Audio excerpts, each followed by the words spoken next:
I like your bunting. That's been left up for my birthday. Well, that's over a month ago now, but it's jolly, isn't it? How old are you now? I'm 56. How does 56 feel? Ah, yeah, it's Enthusiastic about it then. yeah. Do you know what? I was very excited about 55. Okay. 56 feels like out the other side. It's been quite Uh, tiring so far, but yeah, just delighted to be at 56. So really, it's weird, man. I just read an article written by I suppose you would call like a millennial writer yeah, that was about their apprehension about turning 30. And yeah, I'm 42, so I do remember that. I mean, yeah. I remember the evening before I turned 30 having a total meltdown in some pub in Islington about what my life was going to look like when I turned 30. But I was reading this article going, "You don't know anything, child. You've got you've got so much life to come."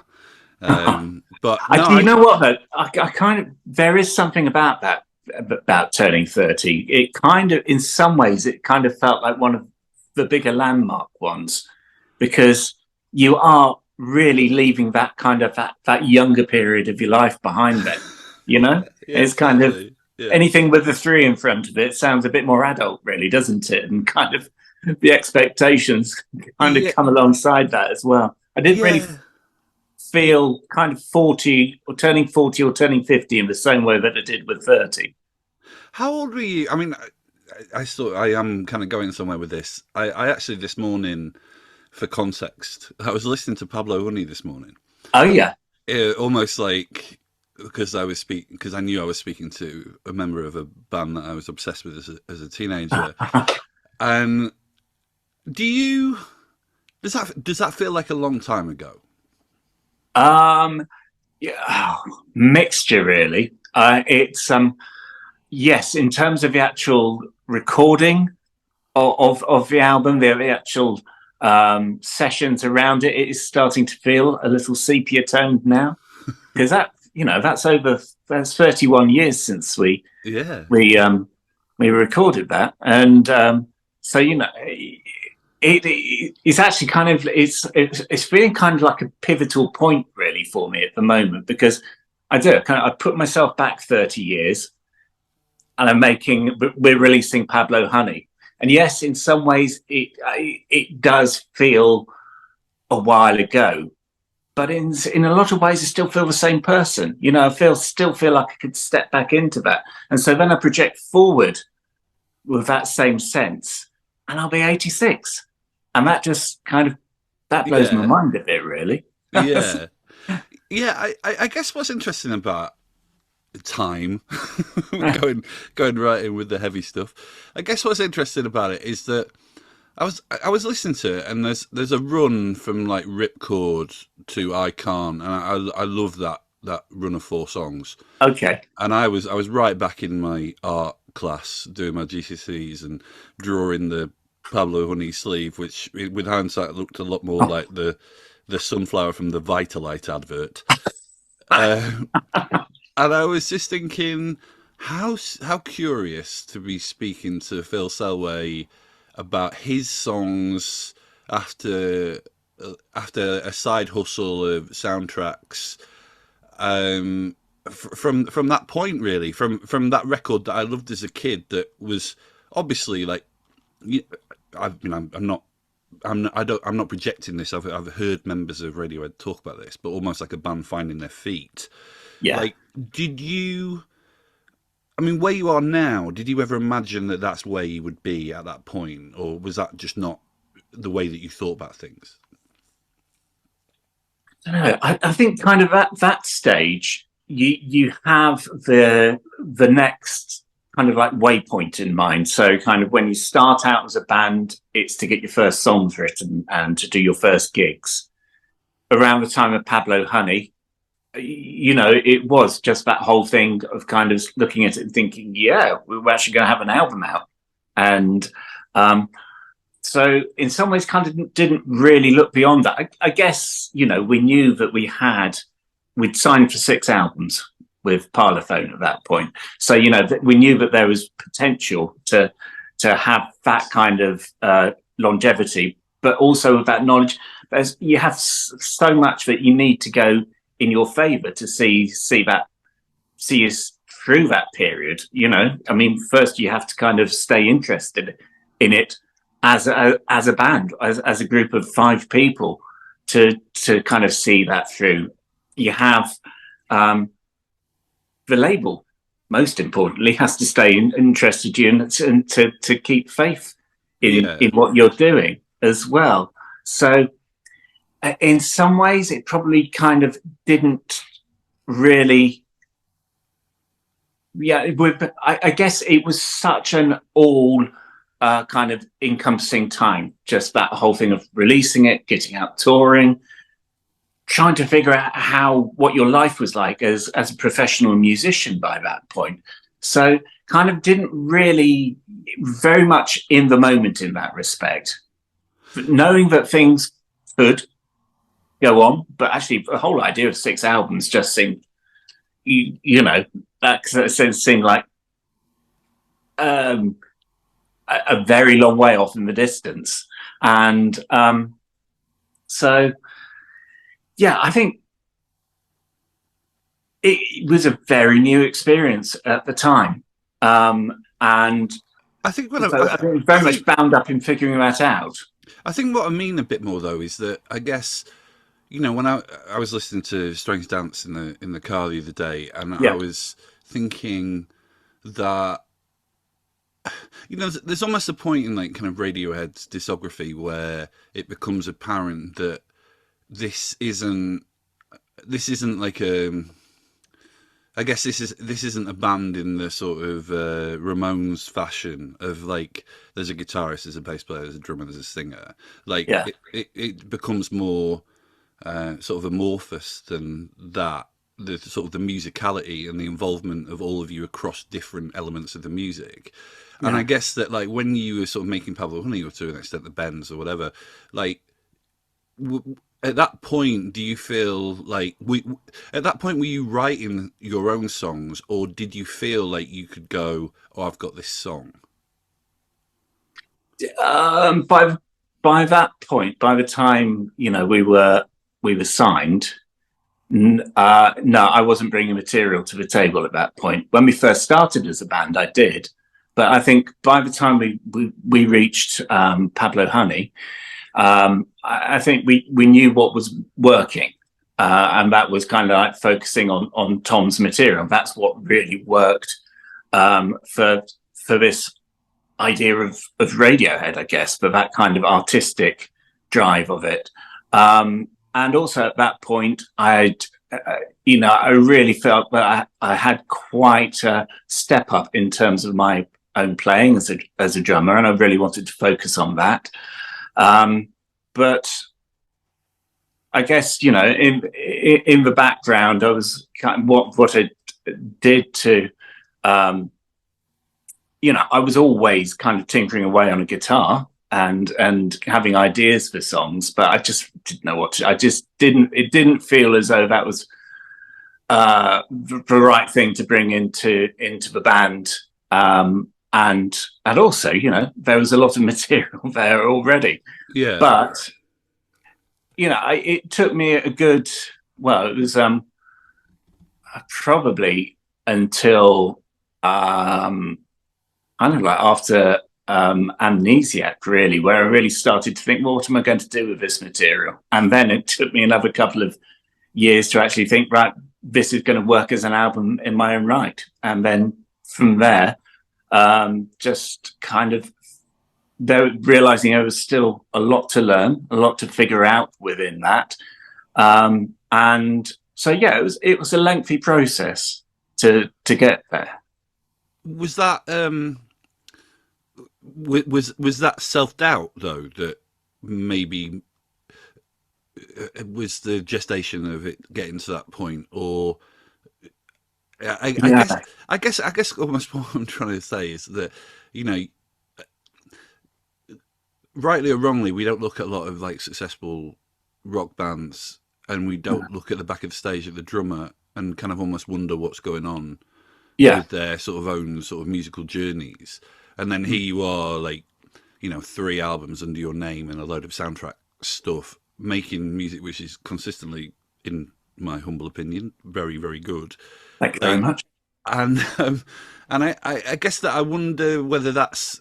I can understand why, if you're making, for example, OK Computer, and Tom's saying, "Oh, I've got this song called Karma Police," that maybe that would make you pipe down and go, "Okay, well, I'll just play Karma Police because it's pretty good, isn't it?" But I at the same time, it's also it took you a long point to get to making music under your own name.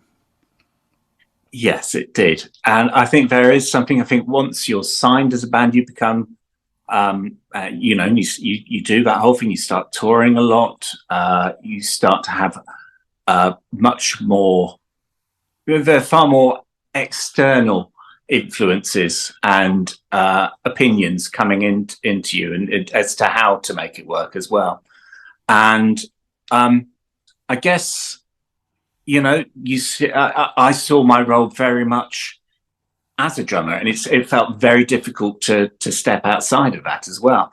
And also, as I've found with my solo work, it takes a while. You need the time to be able to kind of find what works as a singing voice, your lyrical voice, kind of, and develop your songwriting.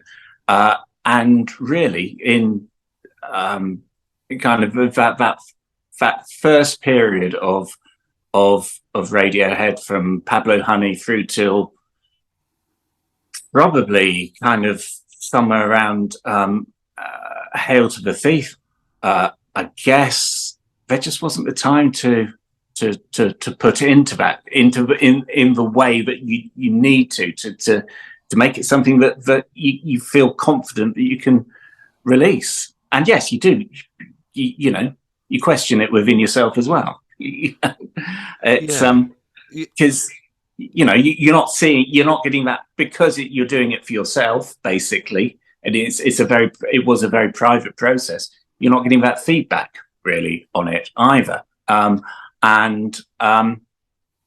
So yes, it felt like a big leap of faith to step out of where I was, say, kind of like the mid noughties.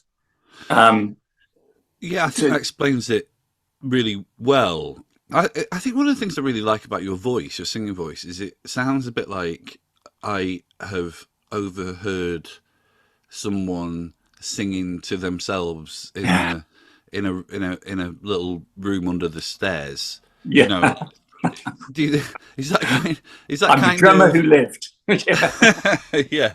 Is that kind of, I don't know, like, it's like, obviously, say with, just using as a comparison, like Tom, like, whilst there isn't that sort of persona of, some kind of pop peacock like a Freddie Mercury or whatever, like it's a voice that, like, roars out of his body, like, whereas your voice is beautiful, but it feels do you know what I'm saying? I do, and I think kind of coming back to that whole thing of that period when I was trying to find, I was very self-conscious about my songwriting, I think, and also, it kind of a way of it I was writing. It would be, in a room. It would be possibly in a hotel room out on tour or back at home. And so kind of naturally, just kind of you kind of write and hum away to yourself. So it's all very quiet, and you kind of find like a range of expression in that without thinking about it. And I guess for me, it's been trying to find a way of kind of upping that, raising the amplification on that. And that's still very much a work in progress. But because of the way that I was writing, I think that it kind of suggested this intimacy in the songwriting. So you kind of, I found that I played into that as well. I mean, like with Strange Dance, they the lyrics felt like pillow talk in a way, and so I kind of wanted to deliver them in that way. The interesting thing for me has been going out to play all the material live, actually, when I've been doing it, because there's something that can work when you're in a studio. You can have that intimacy, that kind of hushed nature to it, but it's kind of then going out to play live, trying to retain that warmth, that intimacy, but for it to then kind of project more. So yeah, that's still a work in progress for me, and it's exciting as well, because as I go along, I find kind of like different facets of my singing voice, and that in turn thinks, well, maybe I can, in terms of what you think about what you can write and what you can achieve with it, that's you feel that there's you have more flexibility. I've got more flexibility in there, kind of more range than maybe I would have felt a decade ago. It's you do like doing things in a upside down way, though. I know there's is it Valentina Magaletti? Yeah. I know her work. I just don't want to mangle her name, but she plays drums on the record. And am I right in saying that really on your solo work you've played drums less than you've played them? Yeah, probably. I mean, the second album, Weather House, I played rather more on that record, but bar a couple of things on Strange Dance and on the first one, Familial, I've not really drummed on my material. Tell me, I'm sure this is a question that Dave Grohl doesn't get, right? So I'm sorry to target you with it, but it does seem curious. Yeah, part of it is that I don't necessarily hear drum patterns when I'm writing. Oh, that's interesting. I guess my head is in that world of the overall song, and you kind of it's almost like I have to step away from that and get back into my drumming head to come back and do it. And actually, I mean, like with Strange Dance, I just felt I started off drumming on the sessions, but I just didn't feel like I could make that leap back into thinking of Philip the drummer on these songs in the time that I wanted to do it. And also, it kind of worked out really well for me on that from that perspective, because I wouldn't have worked with Valentina if I kind of thought that, okay, I'm just going to kind of really persevere here until I get there with my drumming. That wouldn't have led me to Valentina, and actually what Valentina brought to the record was immense, and it's something that it would have sounded very different with me drumming on there, and I just loved hearing what she brought to the record, and that vitality that she had, that kind of spontaneity that she had, and just in terms of kind of getting the momentum to the sessions that I wanted, that as well, she brought so much. Yeah, there's so many records that she's played on that I think are amazing. It's dead interesting though, because it's like, and I can understand writing songs and not hearing drum patterns, but you then go and play drums on my friend Lanterns on the Lakes record. So that's kind of wild. Like, you don't play drums on your own record, but you're going to play drums on someone else's record. Yeah, that was an absolute joy though, doing that. That was brilliant. I mean, they're great people. They're great people, but also that record, kind of when I heard the songs, when initially talking to them about the possibility of doing this. I mean, Simon Raymond had put us in touch with each other. He felt that it could work, and yes, from the get-go on those songs, I mean, the songs were stunning, and actually, as people to work with as well, they are very supportive and very kind of open to what I could bring, but also very direct about what was working and what wasn't working as well. And yeah, I mean, with that collection of songs, it was just, it just felt very exciting. I'd also just, this would have been kind of last summer where we started to have the conversation about it, last August, and I hadn't planned on drumming for the foreseeable future, and then like within a space of a couple of days, 2 invitations to drum came in. So one was from first one was from James Yorkston, and going out, he was touring with Second Hand Orchestra and Nina Persson as well, and so KJ was unable, who was doing the drumming, was unable to do those shows. So James said, "Would you come along and do them?" It was very short notice, and it was kind of a very steep learning curve in there. But that just kind of gave me that kind of love of drumming back, I think, doing that. But at the same time, like within a couple of days of James inviting me to do that, the invitation from Lanterns came in to do the drums on Versions of Us, and it kind of reignited something in me about drumming, and I was able to just completely focus on the drumming, and yeah, it was. I mean, you have to hear yourself doing it to believe that you can do it, and then when you. What do you mean by that? I find that if I'm away from an instrument for a while, it'd be that drums, be that guitar, piano, singing, or whatever. If I'm not actually actively doing it, there's part of me that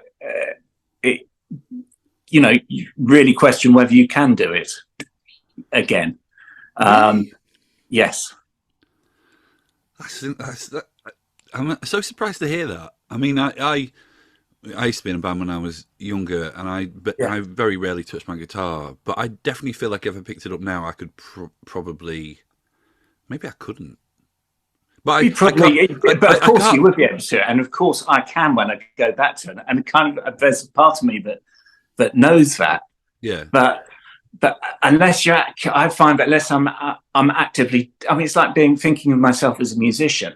Unless I'm actually actively doing something musical, I kind of it always feels like being a musician is in the doing, if you know what I mean. And so like being a drummer is in the doing, and so to actually being back in a situation where yes, you have to with James just coming to get up to learn this set very quickly, and then kind of going into the studio and just kind of having to, to find kind of what would work for Versions of Us. There's no option in that time. You want to do it because it's great music, great people to work with, but actually you've committed to it as well, and you don't want to let the people down that you're working with, and so there aren't any other thought processes around that other than how am I going to get this done in this moment, and then within a couple of days of playing again, you're thinking as a drummer and thinking, I remember I can do this. So I almost feel like I suppose this is almost like my love of my sort of love of trying to understand the way people's brains work, but having heard everything that you just said, I'm like, if Hazel is listening to this, she will kill me, or she'll be cringing as I say this. But knowing, I mean, I was having conversations with those guys about Radiohead like 25 years ago. And so knowing that they would have been so excited to be working with you, but also knowing how much you'd thought about doing a diligent job, but also it's a little bit more how you've explained it than that, really. There's almost something a bit existential there in the way that you've described it. It's so fascinating, almost like the friction of energies going on there. It's that's really interesting to me.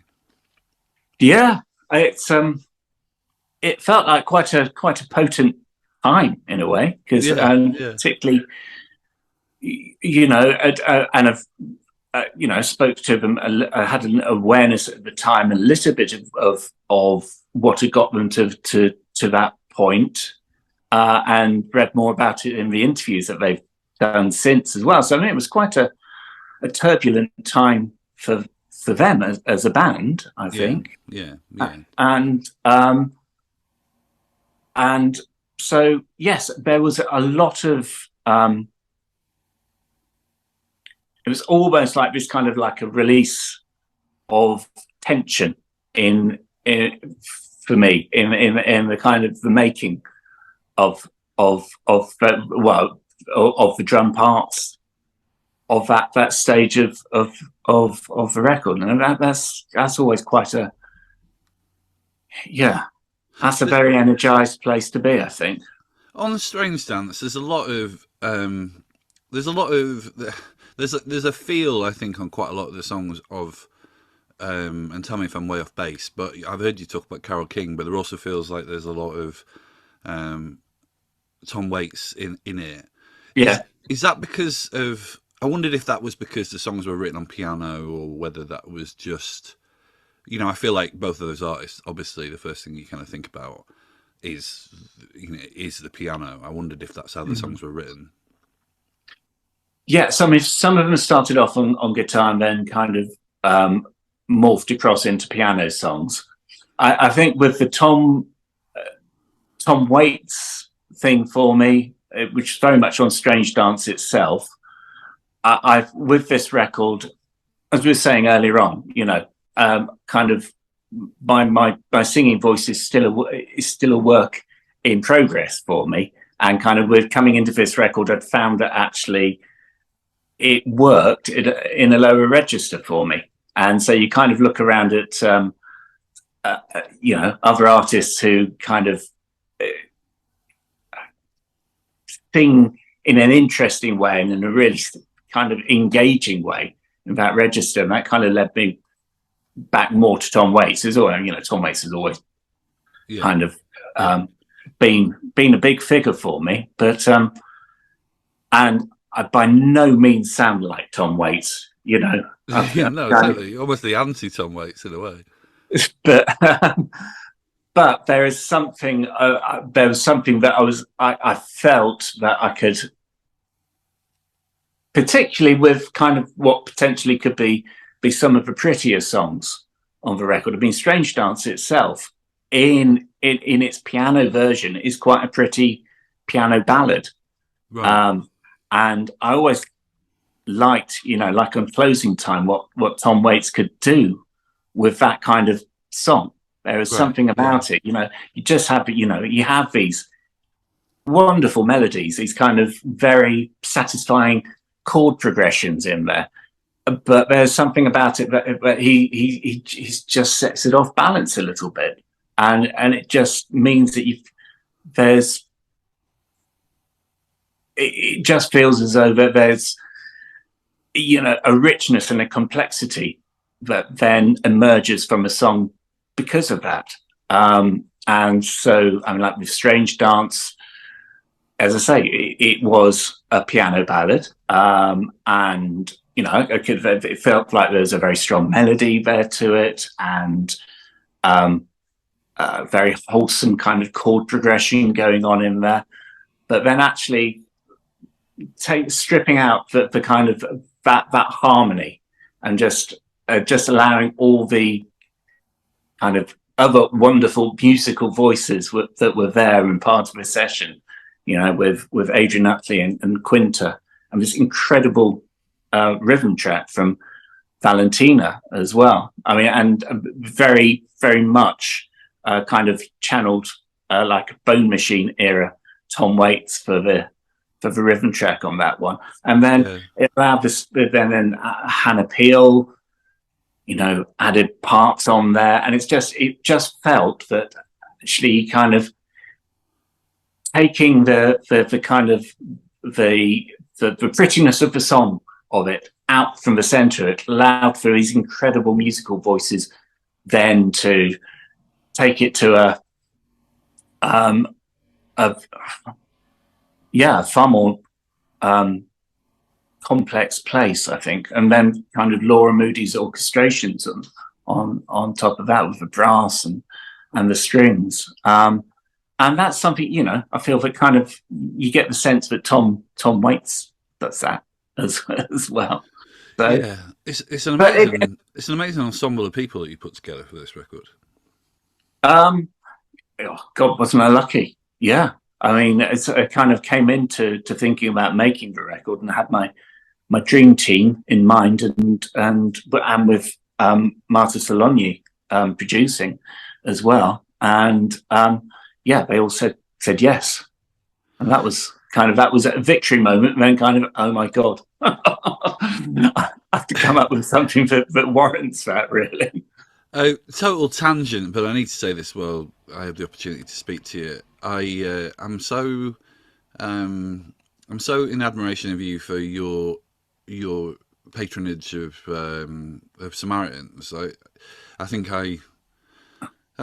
there's been a couple of times where I've called Samaritans over my 42 years, and what an amazing, sometimes you look at the world and you just think of so many things that we've lost, like various senses of community or empathy, and I just always think of the Samaritans and just think what an amazing thing that exists. And I've just always had a lot of respect for you for obviously in your early days volunteering for them, but also just it's almost like an organisation that's synonymous when people talk about you.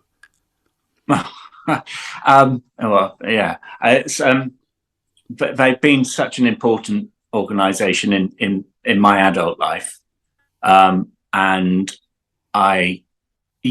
all of the things that you say about them, it's true. I mean, it's the way it's set up, the way that kind of the people who come in to volunteer, the way that you're trained as a volunteer, it brings out the best in people, I think, and it's so that's what you're getting when you contact Samaritans, and just that sense of, I mean, I haven't been a phone volunteer now for quite a long time. I was a phone volunteer for about 20 years. That's about a while ago now. I'm still involved with the with Samaritans as an ambassador, but just that memory of that connection, that sense of privilege that people would let you into their lives in that way, but just that connection that you kind of no artifice to it. This is in some situations, some conversations, people at their most vulnerable, but yeah, I didn't really mean to sort of be to make you feel uncomfortable with how effusive I probably was there, but I think that what I probably meant was that I think that when I was a teenager, almost my conduit to the world was indie rock, really. Yeah.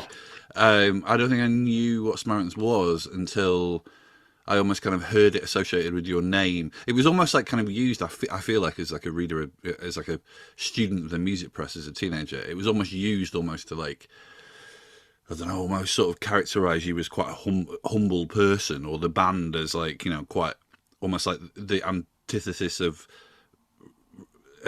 rock and roll mayhem. But I just always remember thinking, I think I might need that service one day, like even at that point, and that's what I meant, really. That I think okay. Well, that means that's a huge thing, though. I mean, if that is actually making those connections, and it's a hard thing for anybody, isn't it, to reach out at those most times, and particularly at those times. So, if that connection actually has helped people make that leap of faith, then that's a great thing.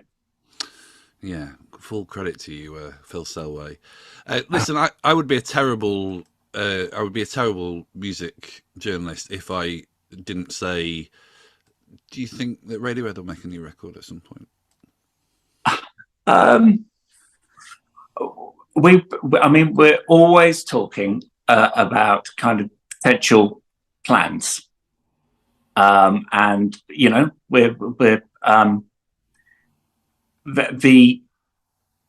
I think there's a collective desire there to make music together in some form, and we're figuring out what that is at the moment. So more than that I can't say, but I mean, Radiohead is still very much an active ensemble. It's sort of the umbrella for everything you do, really. Yeah. It's sort of the umbrella for what you do, what you all do. I feel like these days, it's almost like it's partially that, and I think what's been really interesting particularly the past 5 years, because I mean, it's like the last show was in beginning of August 2018, and since then we've all been, in these other projects, and I think that taking what you're saying there of the umbrella of the band, I think it's been, I'm very proud of what we've done as the five of us, and seeing how kind of all kind of our musical voices and interests all play off each other and that. But I think also what's been really interesting for me, seeing how those same musical voices operate in other contexts as well, and kind of gives me a greater understanding of everybody else. I think you can get you can start working in a very familiar pattern as a group of five musicians, not that I feel that we've kind of ever repeated ourselves hugely as a band. There's always been that kind of sense of things moving on musically, but you focus on the stuff then that works for the five of you, for that on kind of that particular ensemble, and then to see what everybody else does in a different context. It's great for me because I get a fuller understanding of where everybody is musically, and also that, coming back to that thing that you're talking about, the Radiohead as an umbrella. I think all of these projects that we're doing, they all kind of build up that greater understanding of what that group of five people kind of, what they kind of stand for musically. Yeah. I mean, look, I think that I'm very excited to hear what you do when you do all reunite, but as long as you keep making records that I enjoy on whimsical car journeys as much as Strange Dance, then I'm fine, to be honest. And I can always just go dip back into Pablo Honey as well. So that was a very entertaining 45 minutes I had this morning, sat in the cafe. So Phil, it's been. I haven't gone back to listen to that for an age. I should go and listen to Pablo Honey, mate. It's such a good record. It's like, when I'm in a bit of a weird sort of stage, as sort of reassessing really my career as a music journalist, and I sometimes think that I loved that record as a kid, and then I sometimes used to read people who sort of ended up becoming peers, like almost their critiques of that record, and saying, it's a band not really, they don't really know what they are yet, and that's the kind of narrative, right? But I think that some of the textures on that record are just amazing, like so beautiful, like almost a swarm of guitars. And obviously I was a teenager, so it's almost like it unlocks feelings in me of good memories and bad, but mostly good. And but it's just a really good record. Really good record. I should go back and listen to it. Yeah, do it. Listen, Phil, it's been so nice to speak to you, man. Thanks for giving me some time. Absolute pleasure, James. Thank you. And if I'm ever at, if you're ever playing with the Lanterns again, I might bump into you down the line. Excellent. Yes, out touring later this year. Amazing. Going to be good.